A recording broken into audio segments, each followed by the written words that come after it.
Buenos dias. We are looking at how to pronounce this phrase, this name, the name of this beverage, drink, made with coffee and milk. It's literally what it means.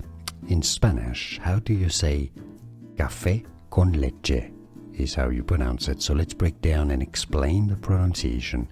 Café, café. So you have an accent on the E, meaning that the stress is on the E sound. Café, not café, café. Con, meaning with, con, leche, meaning milk. So coffee con milk or coffee with milk. Café con leche is how you say this in Spanish. Now you know. Stay tuned until the end of the video for more useful, super interesting Spanish pronunciations too. See you there. Buenos dias. We are looking at how to pronounce this phrase, this name, the name of this beverage, drink, made with coffee and milk. It's literally what it means. In Spanish, how do you say café con leche is how you pronounce it. So let's break down and explain the pronunciation.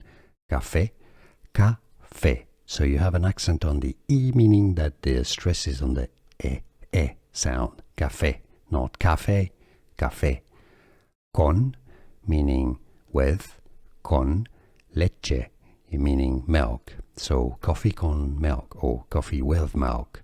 Café con leche is how you say this in Spanish. Now you know. Stay tuned until the end of the video for more useful, super interesting Spanish pronunciations too. See you there. Here are more videos on how to pronounce more confusing words and names too many mispronounced. Like this video if you found it useful. I appreciate your support. I'll see you soon and thanks for watching.